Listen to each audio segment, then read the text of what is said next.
Our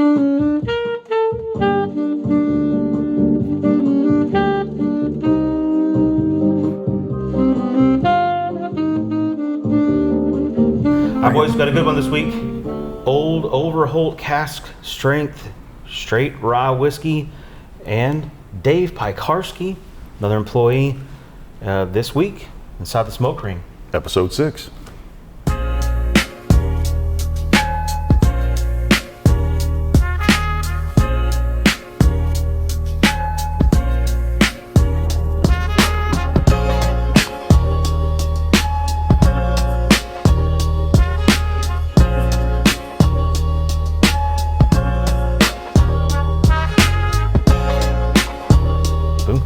That's it. Welcome in, Dave. Thank you. Good to be here. This is not your first jaunt in podcast, but I appreciate It's you. my second, but yeah. Appreciate you coming in. So I'm a vet. Yeah. So, for anybody who doesn't know, Dave, one of our employees, kind of our pipe guy. And with that being said, we're on a pipe episode. Only fitting. I love it. It's all about the pipes. Yeah, the pipes. So we had Dave pick out a couple of tobaccos that he prefers. Will we sell one of these or no? We do. We do sell one. And so we'll kind of go through those and kick it, and I'm sure these boys have some questions, and then we'll make up some stuff as the day goes on. Yeah, I personally am not a pipe guy particularly. I have some pipes, but I don't smoke them. So I need some instructions on how we're supposed to do this, Dave. Okay, where would you like to start? Choice of tobacco? That's usually a great place to start, or we can talk with choice of pipe. Well, you've already chosen the tobacco, so what, you can explain. Let me explain why I chose them. How's yeah, that? Let's go for it. Yeah, what I did was many of our customers, when they come in, have a very strong preference for what are called aromatic tobaccos.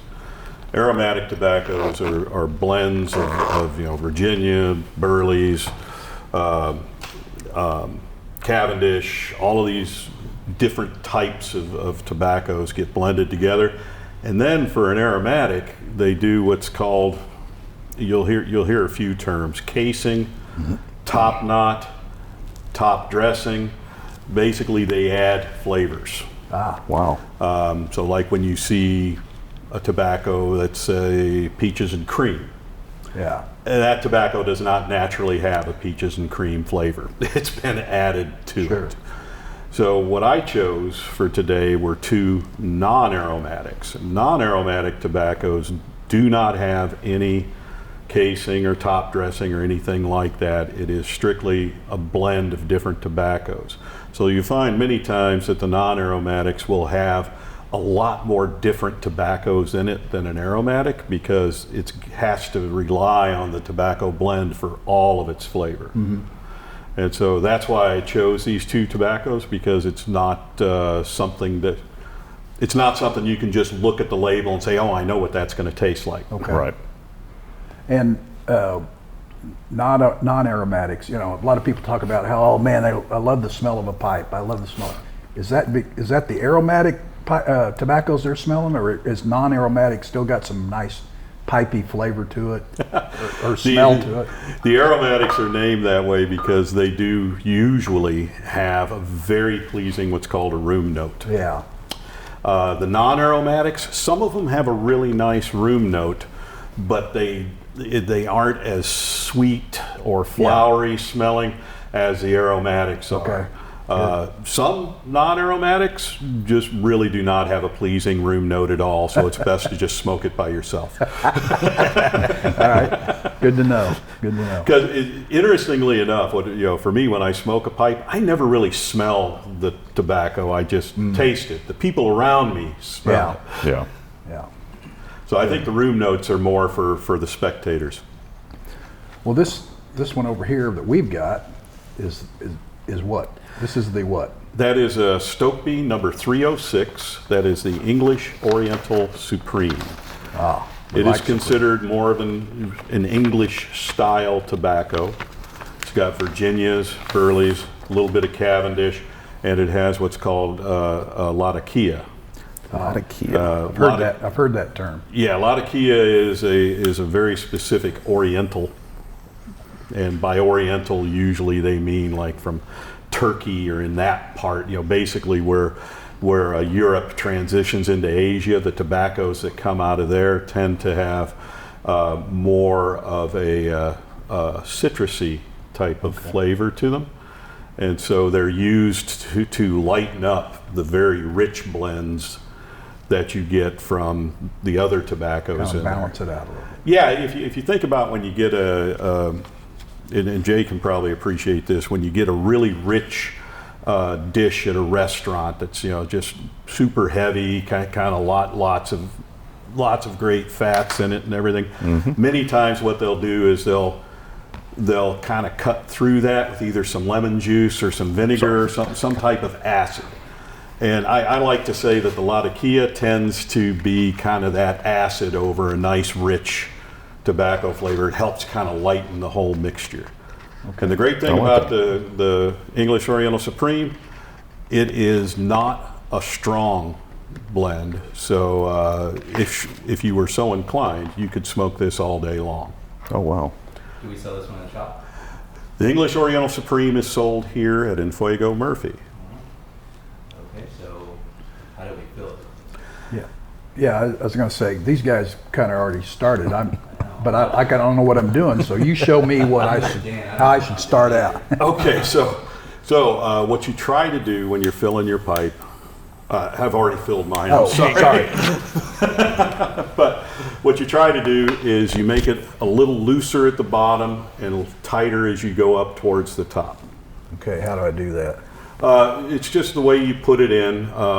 For me, what I do, especially with the ribbon cut tobacco like the 306, I just kind of take a pinch of it and just kind of push it down in there, and I don't push real hard on that first half bowl. Okay. Kind of did that. Yeah, and then you fill the rest, and you can push a little harder at the top. Okay, gotcha. Now, as you fill, should you give it a pull test? Yeah. I've never done that. I see some people that do. Pipe smoking, just like cigar smoking, is a really personal thing. So got it. Yeah. People have their preferences. And I started out, I just pushing that down with my finger. Is that a nasty thing to do? No, that's actually what I do, and then I just kind of even out the top of it with my tamper. Yeah. And what you'll find is when you first light it, it's going to do, I don't know what the proper pipe term is, but it seems to bloom and kind of flower up. Yeah. And once you get it kind of lit a little bit, just take it out of your mouth, take your tamper and flatten out those embers, and that'll start give you a nice even top to be able to light and keep smoking. Gotcha. How full does it need to be? Yeah, do you fill that thing all the way up? Or I tend to go about a quarter to a half an inch below the rim, because if you fill it up too full, when it blooms, it'll be sticking up above the rim of your pipe. Mm-hmm. And also when you start to light it, you'll start charring and burning the edge of your pipe, and it can hurt the appearance. And I know I've got this pipe lighter. They're different than what we use to light a cigar. Pipe lighters are what we call a soft flame, where cigars are torches, where they just put out, you can weld with some of them. Yeah. And so the soft flame helps prevent two things. Number one, it helps prevent scorching the rim of your pipe, and number two, those torches, pipe tobacco is a lot finer than the tobacco you have in cigars, and so just the flow of gas from that torch can blow ashes out of your pipe and all over your shirt. Yeah. Been there a few times. So when we're lighting, am I lighting, I know you just said not, am I just lighting like above it where I can get some of that smoke or fire into there, or am I lighting actually in there? You can put the flame inside the pipe. Okay. That's why that one lighter that you have, Bobby, has that real long stem on it. Because on most of these pipe lighters, they're kind of offset, and that one's not. So it has the newbie one. No, it's just different. But yeah, because mine's right there, and I can kind of feel that lighters flame are when I usually at a right angle.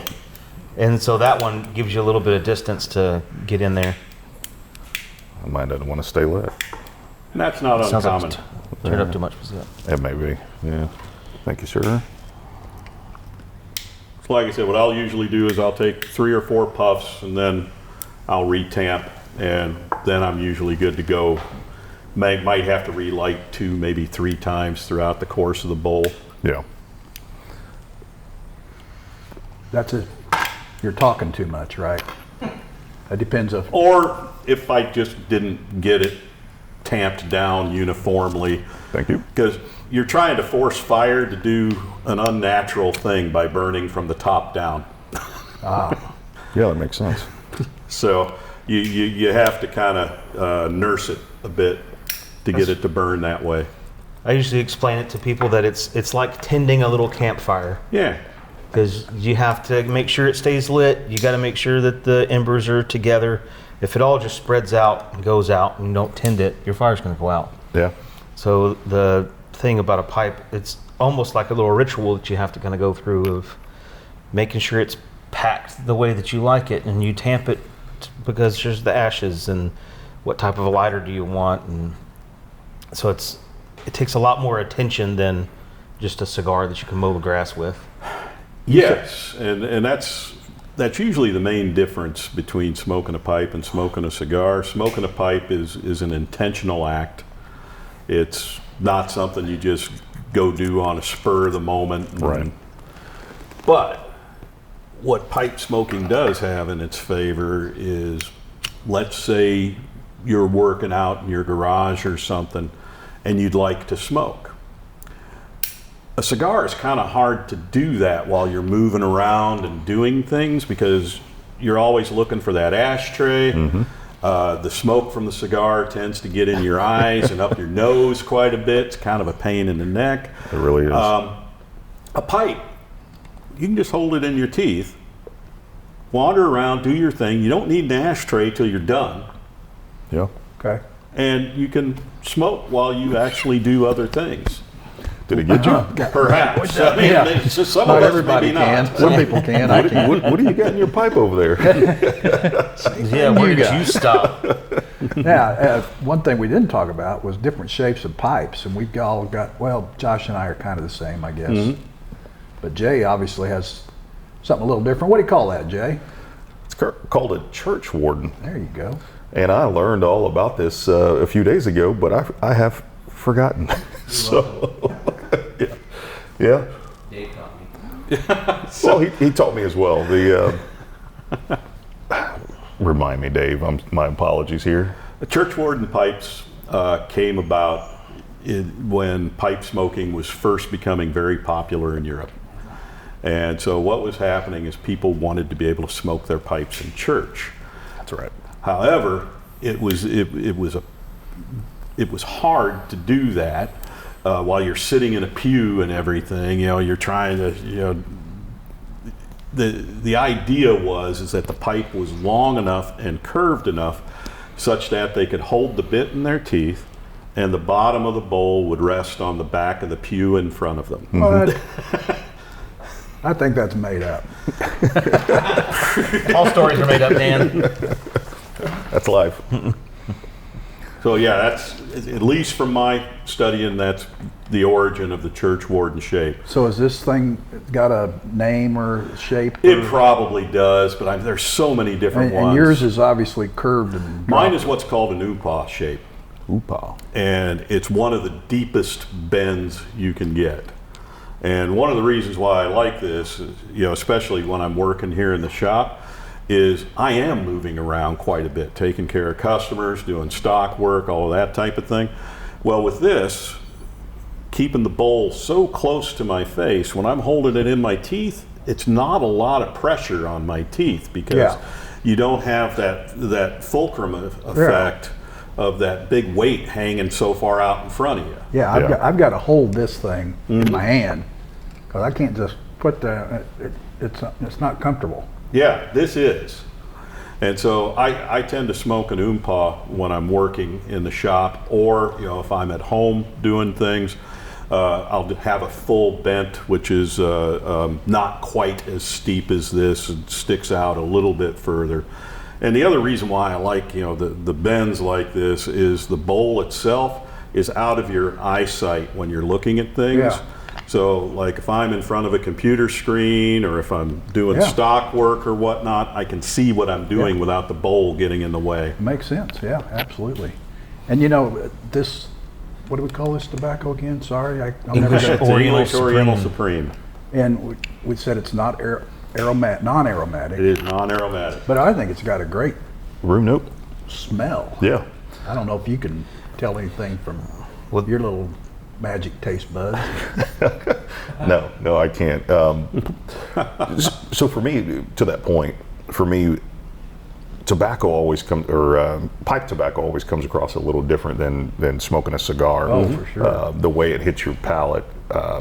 For me, I because I'm still learning, even though I've had pipes for, I guess, the last 5 years, I tend to suck a little too hard or something like that. I don't know. And so now you can hear a little gurgling in the bottom of my pipe. And what is that from? You're slobbering. Okay. Yeah. I mean, but the tobacco has some wetness to it. The some tobacco moisture does to it. have some wetness to it, and it's one of the reasons why you try not to pack the bottom too tight, because it doesn't give room for the air to circulate around it. Makes sense. Yeah. But there is the problem of just some Slobber. people have wetter mouths than Just others. saliva sliding and down you into get the some. pipe. Now, for this pipe that I have, it's made by Peterson, and it has what's called a P-bit. And it's designed to try to minimize that backwash. Yeah. And the way that it does that is, most pipes, the hole on the bit is on the very end. Mm-hmm. Well, on this one, the hole is on the top Interesting. of the bit. So that way, when you have it in your mouth, very little is going to tend to, very little of your saliva is going to tend to get in that hole and work its way down to the bottom of the pipe. Okay. So, Mr. Pipe Man, when somebody wants to come in and buy a pipe, what do the prices range from? I know there's big range of prices. There is. I mean, here in the shop, our prices range from about $20 for a Missouri Meerschaum corncob pipe, up to about $260 for a Savinelli. And I know you can find pipes out in the world that are much more expensive than that, I'm sure. Well, like this pipe that's displayed here on the center table on the top. Is that a real pipe? That's a real pipe. It's made out of Meerschaum. It's mine, and that is a $350 pipe. Yeah, okay. And I got a deal on it. Well, I got a deal on mine too, because this one came from Donnie. Yeah. He was forever getting pipes at estate sales, cleaning them up, refurbish them, and then pawning them off on us for $15. Or more. Yeah. So I got this one from him just because it kind of looked cool, and didn't ever know anything about it. Dave and I looked it up the other day, and it's actually from the mid '60s. Oh wow. When they were really into the space race. And so, unlike every other pipe that's in here, there's no wood in this. Oh, It's all plastic, Really? that's crazy. but the think. chamber in there is a graphite sleeve that they put in there to contain the coals and stuff. So it's the only one that you can just take over to the sink and wash it with Dawn and be wow. perfectly fine. These other ones, not so much. Yeah. Yeah, I've learned that the hard way. Yeah. So this one you can just wash it, and they're probably about $15. I mean, they're not super collectible, but I got mine from Donnie. There you go. So I'm going to go back to an earlier statement. You were asking me about my palate and how it, kind of deduces the. I can't really do that without some libations? Old Overholt. Oh, I was going to wonder if you were ever going to get to that. How pipes pair up with some Old Overholt. And Yeah. Now this is Dave's pick. Dave is also a rye guy. I am. Cask strength, 12 year. It's pretty tasty. It is. I think I have to see in a few Be minutes. reminded. Well, as far as do pipes go with whiskey, it's going to depend upon the tobacco that you load into it. Okay. Well, So I made a point that the tobaccos we have today go fine with whiskey. Attaboy. Perfect. well, Dave, this English Oriental Supreme, I've sold a lot of it, and it doesn't, in the jar, smell like something I would enjoy. No. Right? It smells bubbly. Something in it just smells harsh. Right? Could it be However, the Latakia, comma. actually smoking it, that note is not there really at all. No, If- it's a lovely smoke, I think. Like I said, I smoke this almost all day long. That's bright. And I Machine. turned a number of other folks in the shop onto it. Yes.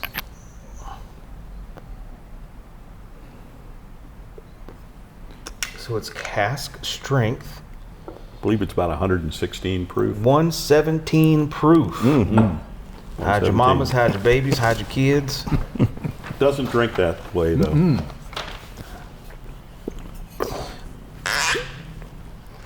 Wow. It's pretty tasty. It mixes okay. Yep. So Dave, you have this other tobacco that you brought in, and it looks different. It does. It's radically different from an appearance perspective, and it loads into your pipe differently. Oh wow. So typical pipe tobacco that we have up here is kind of loose and soft and Ribbon cut yeah, usually. ribbon cut. So it kind of just looks like little accordion strings. This one is looks a bit like overdone beef jerky. Is that do you do it a different way, or is he doing it the right way? He's going about it about as best as you can. You might want to try folding it over and putting it in so that it doesn't stick out. You aren't struggling so much to get it into your pipe. Yeah. This is You interesting. don't take this and kind of grind it up a little more while you're. You can. I tend to just take those long shreds and fold it over, Break 'em put down. it in, and it kind of works its way down into the pipe when you tamp it a little bit. I'm not ready to do that yet. Well, sorry. This is still going. I don't like it. Yeah, I finally got to work it. You got yours going? Yeah, I finally got it going. Sometimes it can take a minute or two to get the light going the way you want. And the key to smoking a pipe is you shouldn't look like a steam locomotive when you're doing it. Right, like Yeah. Popeye when he's charging down the Right. gangway. And You to slow down. well, no, I hadn't been watching Yubs, but and if your pipe starts getting too hot for you to hold it, just take it away from your mouth for a while, let things cool down a bit. You've heated it up too much. And Because unlike it damages the pipe when you do You're that. talking about the bowl being Yeah, so hot, so hot, you can yeah. that feel you it. can't Yeah. hold it comfortably. Yeah. well, that's the difference between cigars and pipes as well. Is relighting a pipe doesn't have all those nasty flavors like letting your cigar go out. Yeah, not immediately anyway. If Yeah. you let it sit overnight, it ain't so great. Oh, yeah. I've tried it. Yeah, you don't want to waste that tobacco if you don't have to. Everybody had a taste of their drink. I suppose I should. No, but go ahead there, Bobby. What are we looking for? You want to know it now or after you drink? I don't want to influence your brain. Come on, tell us. So it should have dark stone fruits on the nose. Stone fruit. I don't know what that is. Yeah, peaches. Melons. Along with white pepper, cigar leaf, oak, and flamed citrus. I'm sorry, I get some nutmeg and cinnamon out of it as well. Or as some people call it, baking spice. Baking spices. That's really hot. So on the nose, but you said stone fruit was the first. Interesting. Dark stone fruits appeared on the nose. It would be plums. It's a dark stone fruit. Yeah. It's definitely oaky, Yeah. and it's a rye. It is. Yeah. It's your favorite. Now, I do like ryes. for us people that aren't too smart, what's the difference between rye and bourbon whiskey? Well, bourbon it's usually mash bill. You know, a lot of the techniques for distilling it and aging it are exactly the same. But the mash bill, you know, with bourbon, it has to be at least 51% corn. With rye, it's got to be at least 51% rye. That's it. Yeah, pretty much. And they're typically a little spicier. Ryes will have, yeah, I mean, you should get those spice notes with a rye. It's usually a lighter, less sweet flavor than you get from a bourbon because corn is a sweeter grain than rye is. So it drinks differently than a bourbon. And you've been a rye guy for a long time, right? Golly, since probably about 90 was the first time I had a rye, and I kind of fell in love with it. Been drinking it ever since. So yeah, what's that, 36 years now? And that was on your 21st birthday, right? 1990? How old was I? 28. 28. So it says the tasting notes. The aroma is bold, vanilla, and baking spice, underpinned with hints of tobacco. The actual taste itself, which will be on your palate, is allspice, sweet vanilla, and caramel, charred oak. The finish is pleasant, full body, with lingering notes of black pepper. Don't know that I get the black pepper, but Yeah, I was thinking the same thing. I don't know about black pepper. Yeah. So here's a question for you, Dave. You know, and maybe we hit on it a little bit, but you know, as a new pipe smoker, they come into Fuego here in Murphy. They want just a simple pipe. What else do they need with that pipe? Let's say they're getting a corn cob. For those that are not familiar, you'll probably see a picture of a corn cob here shortly. But well, it doesn't take a lot of tools. You need one of these super cool 3-way tools It's called a check tool. called a check tool.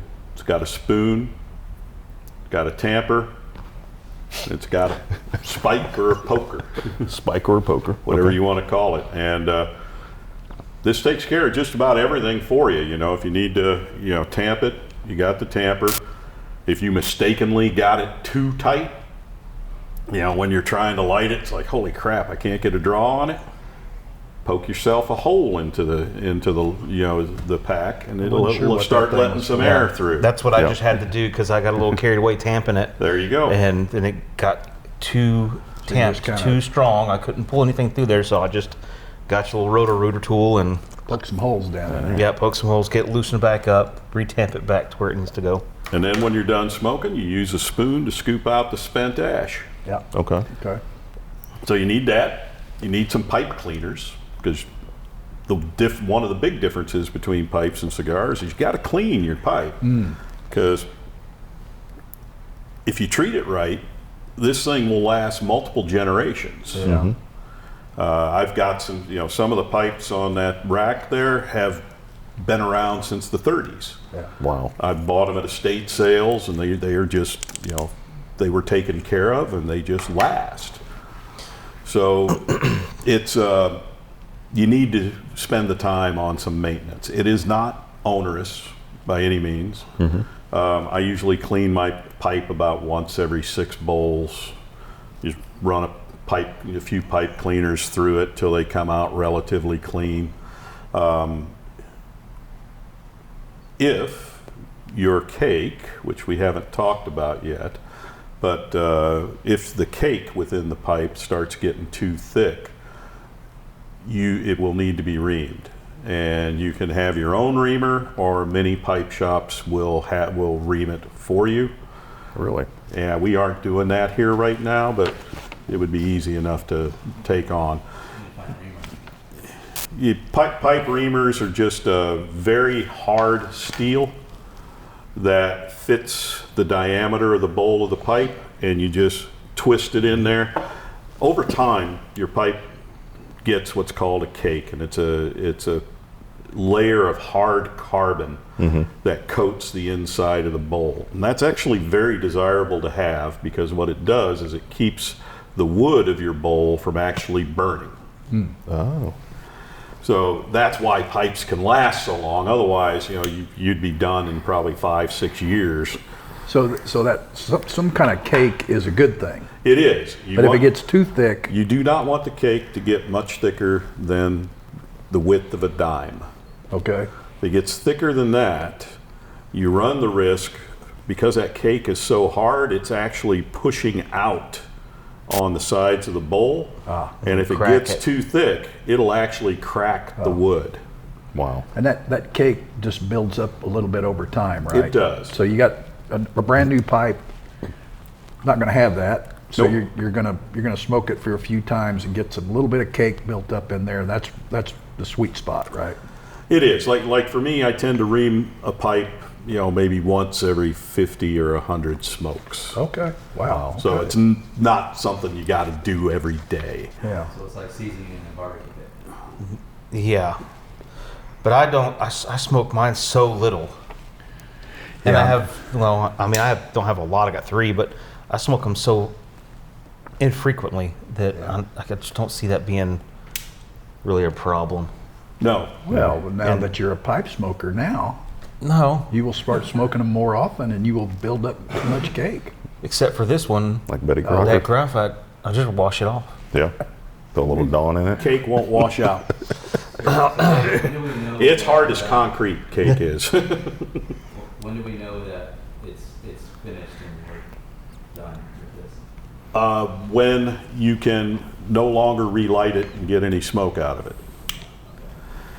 I'm Now, amazed. what I will tend to do is if I've tamped it and it's down to about 3/4 to the bottom of the bowl, I may take my spoon and just kind of try to turn it over, and there may be some leaves of tobacco in the bottom that didn't burn. It brings them up to the top. You can relight it and get the full burn of it that way. So we talk about that spoon, and I remember 4 years ago, give or take, one of the guys that was in here, Terry, and he was mentioning to me, don't just turn it over and tamp it, because that's what I would do. And if I remember correctly, and you can correct me if I'm wrong, when you do that, when it's still hot, you could actually damage the pipe as well. You absolutely can, because it's wood.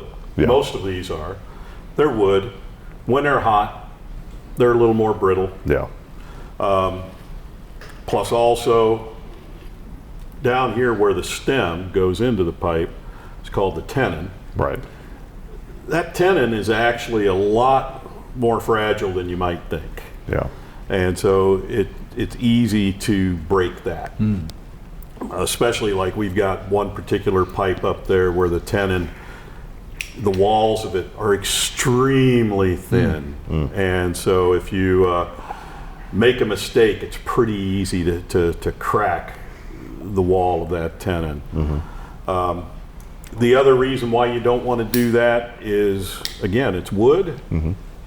Your ashtrays are normally ceramic. You're going to be denting your wood up, Oh, yeah. and you'll hurt the finish. Yep. Because part of what's great about the pipes is the wood finish is pretty impressive on many of these. Yeah. They put a ton of effort into making them look beautiful. Yeah.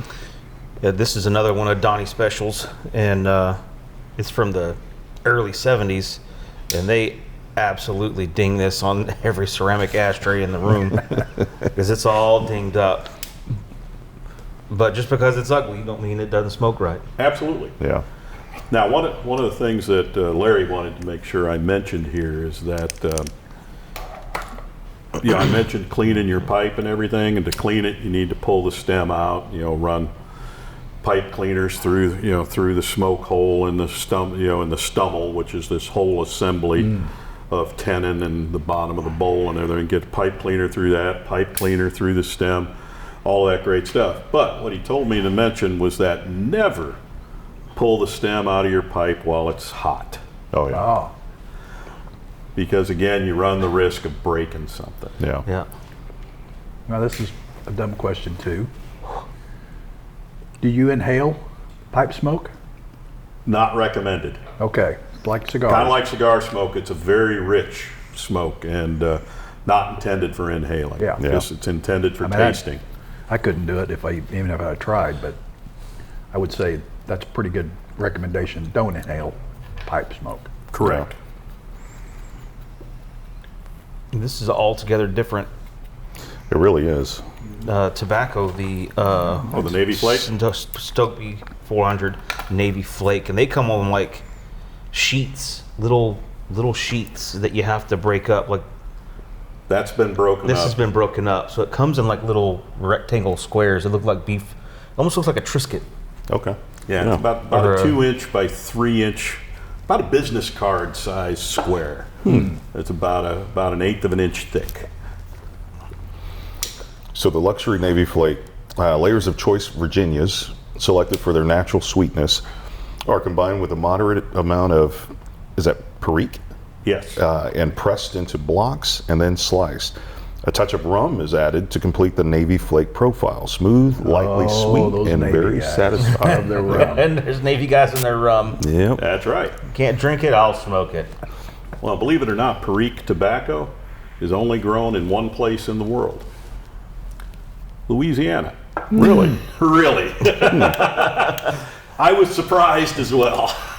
Who knew? I mean, they do some really interesting things down there for such a interesting state. I'll call it a whole state. I won't say community because there's multiple communities, but yeah, it's different.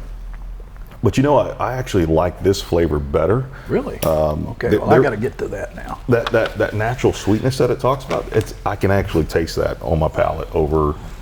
Virginia tobaccos tend to taste sweeter and have more of a flavor of fresh mown grass than other tobaccos. Okay. And that, to me, that's part of what makes the Navy Flake really work, because it's got some of the richness with some of the other things, Right. but that sweet and freshness of the grass Yeah. from the Virginias really makes a great contrast. I'm really proud of myself on that first bowl because I don't have a lot of Fresh leaves in there. leaves that didn't get some heat on them. So Great. usually when I dump that out, I'm usually Yeah, I filled that test. I got about There's none in there. I didn't have a little spoon. Well, it definitely takes practice, and we actually have little pamphlets up here. We do. That if anybody is encouraged to come in and I guess I wanna should talk have got about a one of pipe, those. We have the little pamphlet that tells you a step-by-step how to guide with pictures. It looks like it was made in like 1955. Doesn't it though? But It's part of the charm the of it. charm of the whole thing. Pipe smoking is not a modern hobby. No. Not like the kids shooting vape circles and however else they do. Like this is definitely an old soul type of hobby. Pipes are constructed of almost any material you can imagine. Yeah. Clay, porcelain. Dr. Pepper cans. Wait, that's a different kind of pipe. yeah. That's from your former life. A different kind of pipe. I was. You've been a cop for too long. Most of the pipes we're familiar with are made with what's called briar wood, which is actually part of the root ball of a particular type of tree. Very gnarly type of tree. That's why the grains are so cool looking. Yeah. They're made out of stone. Like this white pipe on top of the humidor there. That is, as I said, a meerschaum pipe, and meerschaum is actually fossilized sea foam. So it's a stone, It's relatively soft. They mine it. Most of the mining of it is done in Turkey. And it can be, because it's relatively soft, they're able to easily carve it into some amazing shapes and patterns. One of the cool things about meerschaum is the stone itself breathes. And so over time, if you don't let too much of a cake, with meerschaum you don't want a cake. Yeah. And if you keep the cake from forming, the stone itself will start turning a beautiful toasty brown. Wow. From the from the chemicals and the tobacco leaching into the stone. Yeah. It's super cool. Is that one? Is that the kind of the natural color, brand new, or has that one been?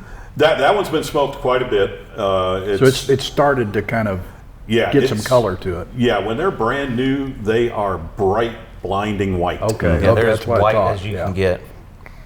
And that one on the viewer's left, our right, that's got quite a bit of color in it as well, doesn't it? That red stem. It's more of an amber stem, but yeah, I can't really see from That's here. all right. That's one that I bought for myself as a treat, probably I think 1984. So I've had that a long time. I don't smoke it a lot because it's got a relatively small bowl, but I just thought that the pattern that was carved into it was super cool. So I've hung on to it, and I still smoke it occasionally. You know, that raises a question. So you go into a shop, preferably in Fuego, but let's say you're anywhere in the world, right? And you go into a shop. What draws you to a pipe? Is it a color? Is it a shape? What makes you? Because I know it's very individualized, but what draws you to a certain pipe to want to buy it? It's a good question. I'm trying to think back to what's made me buy some of my pipes recently. Usually it's the shape and does it look unique? Yeah. Does it look like something I already have? If the answer is yeah, then maybe I don't want that one. Yeah, maybe looking for something a little different. Does it have something about it that might make it smoke a little differently? Like I just bought one here in the shop this past week from a maker called Rattray, and it was called Ahoy. And it's a really interesting pipe in that, the bowl itself, while it's a relatively deep bowl on the outside, the bottom of the bowl is only about halfway, maybe 3/4 of the way down the pipe. Oh, wow. And then there's a cup at the bottom with just one small smoke hole that goes down into another chamber underneath of the bowl that allows the smoke to cool a bit before it comes up through the stem. Interesting. Yeah, it smokes really, really well. I've only done about 3 or 4 bowls through it, but it doesn't smoke very long because the bowl is pretty small. Right. But it was kind of interesting, and that was part of what drew me to it was, if you think about the Sherlock Holmes pipes, those big gourd-looking things. Yeah, that's called a calabash. Yeah. Calabash, okay. Yeah, and the way that the calabash works is, the white piece that's up on the top, that's actually the bowl. And it comes out. And it's really only about that deep. Okay. And underneath of it, in that gourd, is just open space for the smoke to circulate and cool before it comes up the stem. And so this is kind of like a miniature calabash, but it's all carved into the wood. Okay. Rather than using a 2-piece system like like that Sherlock Holmes calabash. Right. And it's a sitter, kind of like that meerschaum on top. It is a sitter, yeah. Like on these, Yeah. you set them down and they'll flip over or whatever. Well, not that one, but that one has, the one he got, that new one has a flat bottom. Yep. And it actually looks pretty cool. So it looks like a piston out of a out of a weed eater. Yeah, it's really a neat look to it. So I when Larry had asked me to be the guy to restock our pipe selection, I had bought a couple of those because I just liked them. Sure. And I thought if I did, maybe somebody else would. Yeah. And they've sat there now for about a month, and I'll be damned, I still liked it, so I bought one. There you go. You're going to make sure It's that's dangerous. That happens. So also speaking of smoking in the shop, smoking pipes, we got a group of dudes that decided that they liked smoking their pipes so much that they've started having their club meetings at in Fuego. So the first Thursday of every month, they meet in Rockwall, 6 o'clock. And then the third Thursday, they meet here in Murphy. Good group of dudes. What are they called? The North Texas? No, Lone Star Pipe and Tobacco Club. Yeah, exactly what I said.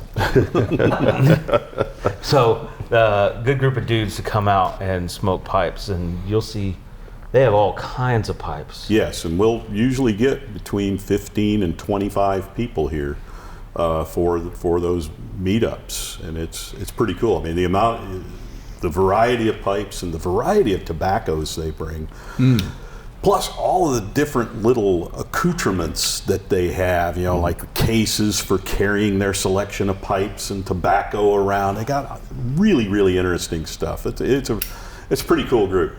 So if I'm new to pipe tobacco smoking and I'm in the area, is there a cost to attend this event? No, No, it's not really an event.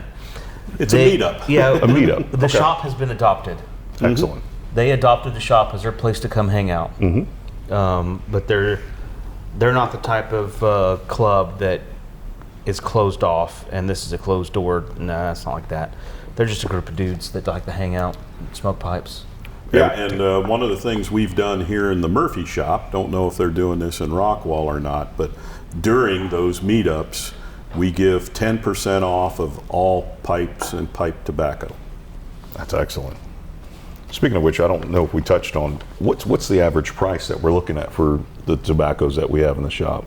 We've made the decision that we're only going to sell what are called bulk tobaccos. In other words, they're just big jars of pipe tobacco, and we sell it by the ounce. Okay. And the average price per ounce is about $6.75. Perfect. So the follow-on question is, well, gee, how many pipes can I get worth of smoking can I get out of an ounce? There's no solid answer. It depends on the size of your bowl, how much you put in it. Yeah. Couldn't really tell you, Yeah. but The generally at least 5. The El Fuego, which is probably our number one seller, the El Fuego is damper Yes. and weighs more. The Norwegian, which is relatively new, Non-aromatic. non-aromatic, but it's drier and lighter, and so the bag ends up being fuller because it's off of weight. But if you're curious to, kind of try multiple things, we can break that ounce up. Oh, okay. So if you want to do a half ounce of this and a half ounce of that to kind of see where you don't know, Yeah. you know what I mean? Hell, I go over there and I'm like, oh, I don't know. Well, we've also been pretty open that if you just want to try a tobacco, we'll give you a half a bowl worth of tobacco just to smoke here in the shop and see what you think if you want to buy it. Yeah. Cool. It's excellent. Yeah, there's probably not too many shops that I've been in over the last couple of years, kind of all across the country, that actually have pipes. So this is it's I won't say it's unique to in Fuego. I just think that most shops have maybe gotten away from it, and there's still a value to pipe tobaccos or pipes if you come to the right shops. There's definitely It's a dying niche of the tobacco world is to have pipe tobacco because of the taxes and everything else and just the expense of having it. Yeah. Very few shops have kind of stuck in that game. Yeah. And as of right now, Fuego's still a pretty big player in that game. So we have loads of different ones. What do we typically have? 20? 20, and we're ordering new ones. Yeah. Our owner Larry, that everybody met last week, is committed to pipes and pipe tobacco, And so he has tasked me with trying to come up with new tobacco blends that we can put on the shelf for folks. So I am continually looking for that. It's excellent. That was a good call letting you do the pipe stuff on account of you like it so much. I do. Yeah, I do, but I love cigars too, man. I'm Yeah. about 50-50 pipes and Right. pipe and cigars. Oh, yeah. It just We depends on what I'm doing and how I'm feeling. yeah, we know. So one of the questions that we've asked everybody who has sat here, when was the first time you were introduced or came into Enfuego? What was that experience like?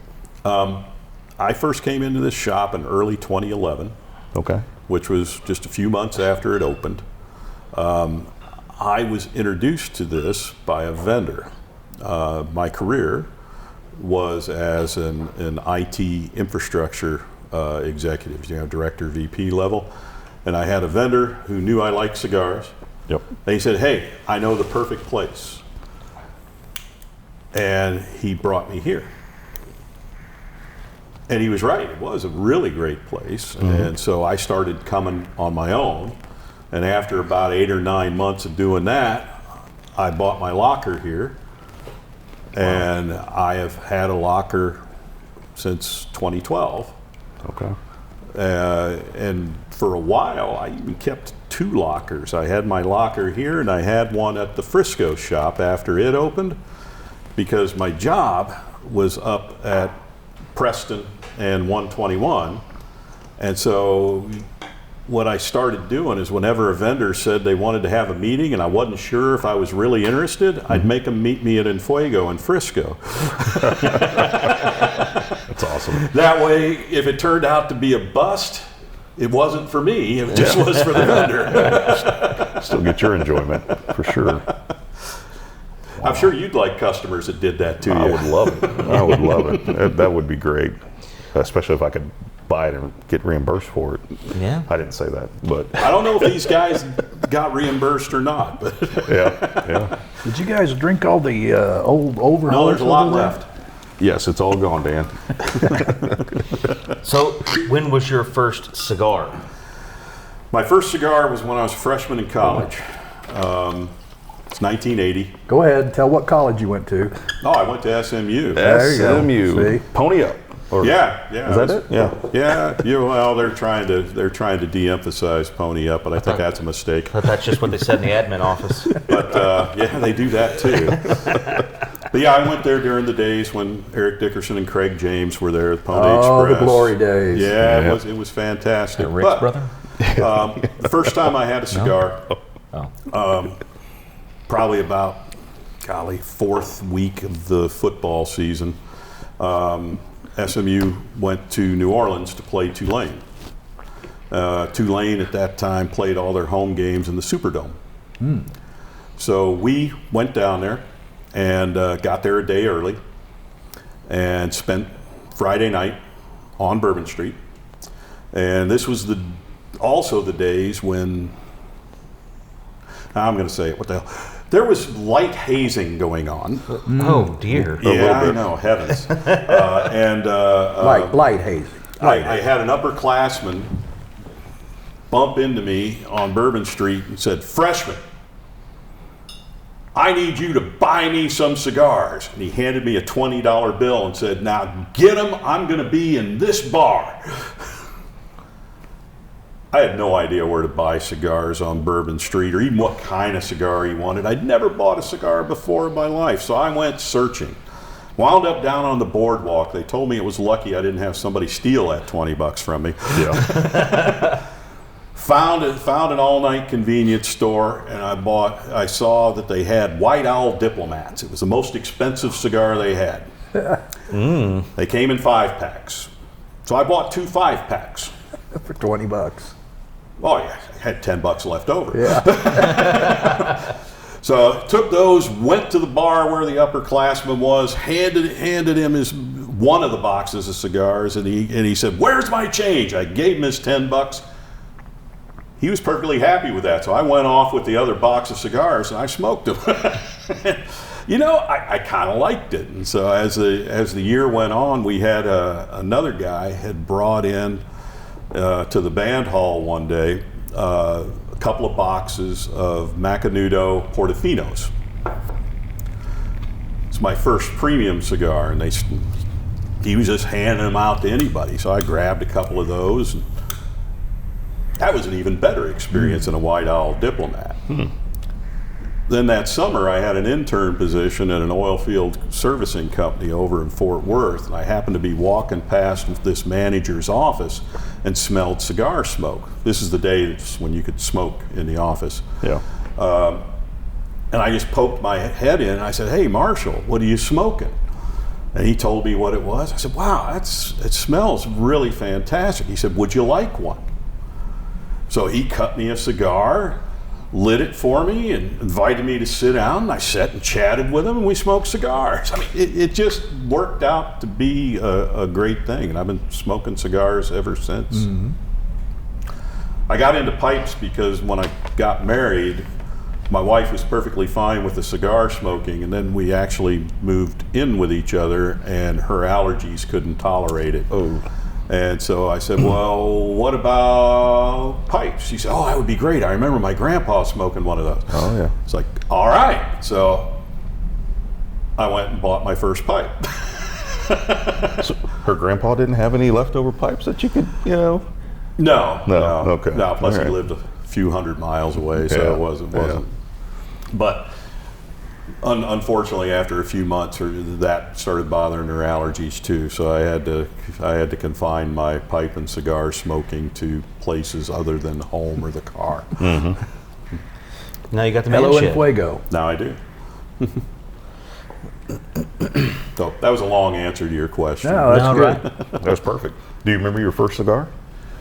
I You already said that. I mean, Yeah, excuse me. Not your first cigar. Do you have a cigar preference?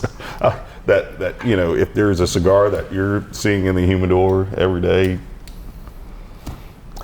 I used to have that, and after I took that trip down to Nicaragua about 3 years ago, where they put us through that blind testing, taste testing, I learned a lot about the fact that just having that one go-to was not a great answer, because there's so many great cigars in this world. If I just kept going to the same one, or if I just had that preference and kept, just leaned that way, it would color everything I smoked. Yeah.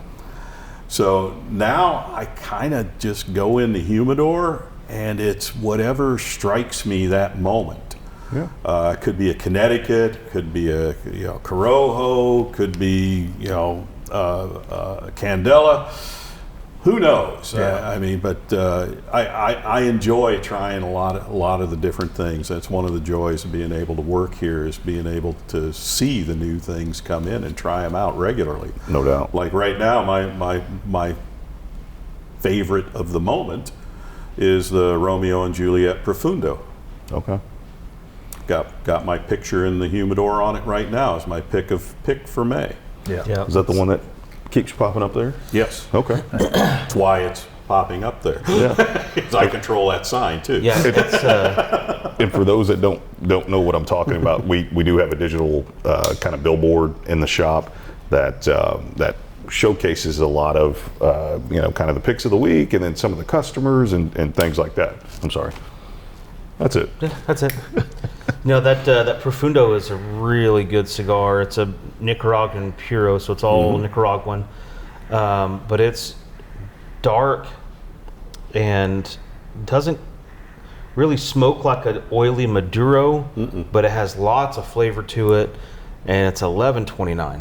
Yeah. Wow. So it's a great deal. decent deal. Only Yeah. come in the two sizes, the Robusto and Toro, that we get. But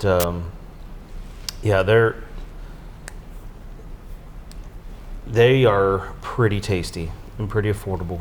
Yeah. I've got a new episode? No, what would you call this new section of this thing? What, Segment. segment? Okay. Yeah, yeah. Top historical events from this week in history. Right on. From this week. Things that happened. I mean, we do this on one day, but it's going to last a week. So I printed out some things that happened. Nice. Your mic makes me nervous. That's That why. might make me nervous. Yeah, because it's outside, and I hate to call it out during the middle of this thing, but Well, okay. Well, We may thanks not for calling that out during this thing. we may not pick you up that well because it's pointed down. But go ahead. So See, Dan, I don't know whether this is really cool or whether you just didn't think I could fill the time. No, I thought about this the other day.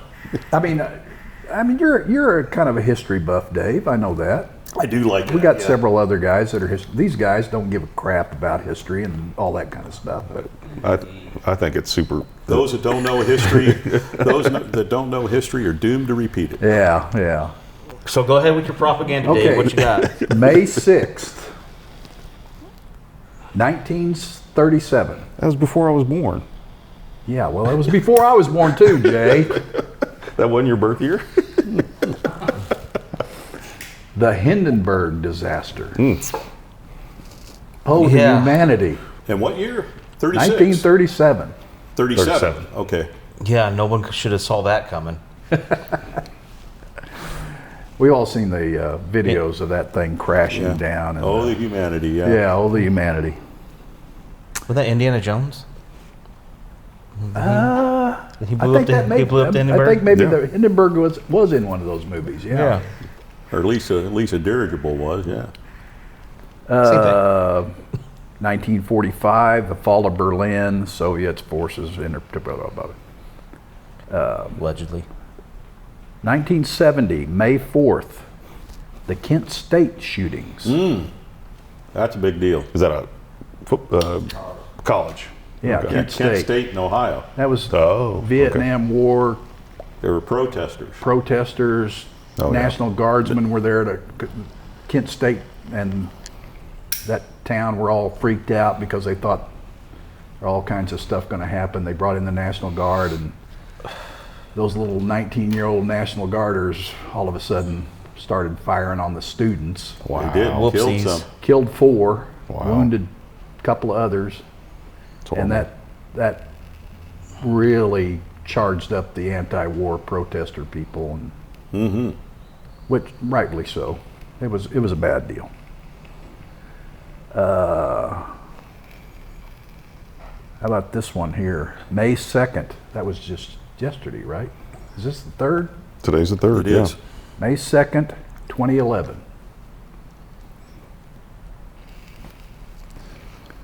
U.S. Special Forces killed Al-Qaeda leader Osama bin Laden. That theory cannot be proven. I do like that he jumped behind some lady and tried to hide. Was April 26, 1986, Chernobyl nuclear disaster. Yeah, we're still seeing the effects of that. Yeah. But you know, there's speaking of, there is a fungus that's growing on the walls of the buildings and stuff in and around That's Chernobyl. cleansing the whole place. It's It's eating feeding radiation. Yeah. The Isn't birds have changed Isn't that amazing? to adapt to the radiation. The fish have changed. Now there's packs of these wild dogs that are just running through. They are adapted to the radiation. It Oh, doesn't affect boy. them at all. Oh, Well, boy. They're saying they're evolving at like 5 times the normal rate. Oh, boy. So There's no telling. Wasn't there a bubble that they had built over that, a structure or something? No, that was The Simpsons. yeah. Simpsons movie, yeah. There was a building or something like that they were rebuilding in Ukraine. because of the war. You're talking about Interesting. over the plant itself Chernobyl. to seal it in. They Yeah, I had think- encased it in concrete. Yeah, I Yeah. think they closed it all up. Well, apparently it got damaged, so they're having to redo it. Yeah, some of the bombs from the Ukraine war Well, have see- damaged that Whoops. that capsule. I thought this whole thing, Chernobyl and all that, I thought that was all based on the TV show, which is based on a video game, The Last of Us.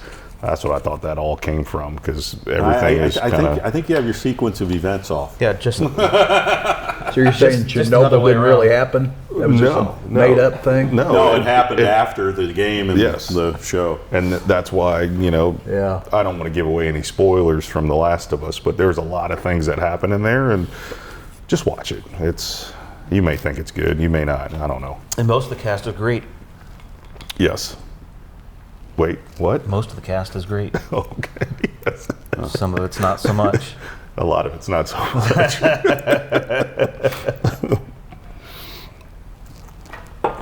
Well, we want to take a final, we got a final pour of this great Old Overholt. What do you think about the whiskey overall? Whew, it's that, what did you say, 117? 117, yeah. Man, that'll sneak up on you pretty quick, because I'm already Yeah, feeling the effects of that. It'll kick you in the back of the head if you're not careful, that's for sure. Yeah, it's definitely a sipping whiskey. It's not one you swallow. Yeah, yeah.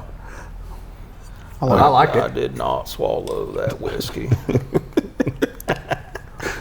No, As long as it's whiskey you're talking about.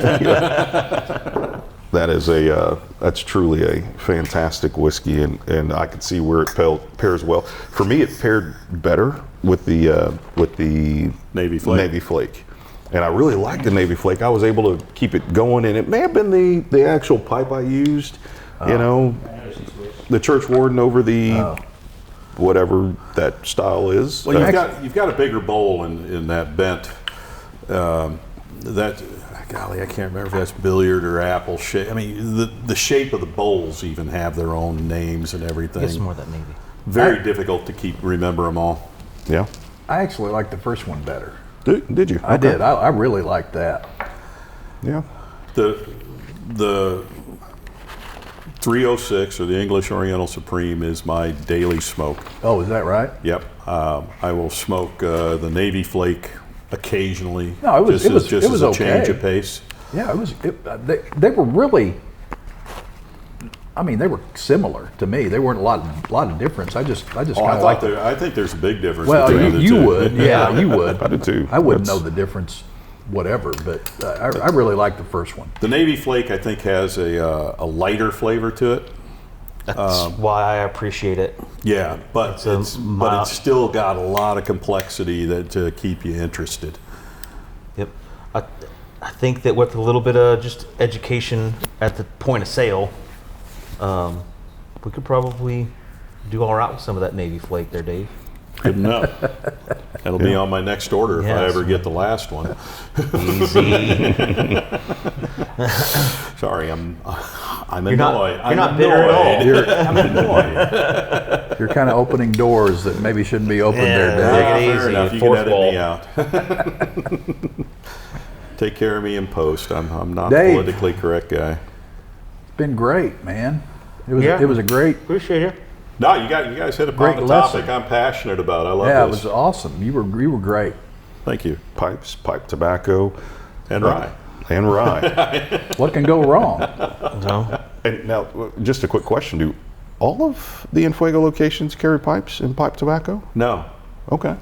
The two McKinney locations are not currently carrying pipes and pipe tobacco. The other okay. three are. So you got to come to Frisco, Murphy, or Rockwall. Okay. one of those three know locations. that. We like to think here in Murphy we're the most committed to pipes and pipe course. tobacco of all of them. And yeah, like Bobby just said, if you want to see Dave, you want to talk pipes, come to Murphy. Murphy's he's the got to place. do it. Not to say that Rockwall doesn't. They've got a couple of guys there who are very They do. knowledgeable, and they can do. definitely help you out and get you to buy some stuff. Well, and there's actually probably one other thing I should mention about somebody new just buying a pipe. Yes. Pipes themselves have historically required a break-in Yeah. There you go. because it's bare wood. Yeah. And until you get a cake on there, you're actually getting flavors of the wood itself. Okay. That can turn into excess heat, Yeah. which will do what they call create a tongue bite. Now, fortunately, as the years have gone on, there's an industrial process they're using on many pipes, the majority of the pipes that we carry anyway, where they come pre-carbonized. It's not a cake, but it's a coating that keeps the wood from itself from burning. It doesn't provide that ability for air to flow around the tobacco like a cake does, but it does keep the wood from burning and keeps the tongue bite to a really, really low probability. However, we do still have some pipes that require break-in, like the Rattray I mentioned is not pre-carbonized. Some of the Savinellis we have are not pre-carbonized. So if you're a newbie try to look for a pre-carbonized pipe. It'll make your early experience more pleasant. Well, and I think the main thing is be patient. Yeah. Give it a chance. Yeah, if you hate it the first 4 or 5 bowls, give it a another chance. 4 or 5. Yeah. Seriously, Give it a chance. You may break in your pipe a little bit better, and you just may get a little more comfortable with the process, which it is a process. You can't smoke a pipe in a hurry. Yeah. That's one of the things, and we actually have a lot of younger folks coming in nowadays wanting to get into pipe smoking, and Like me. I have asked why, and they say because it forces them to slow down. Wow, that's awesome. Yeah.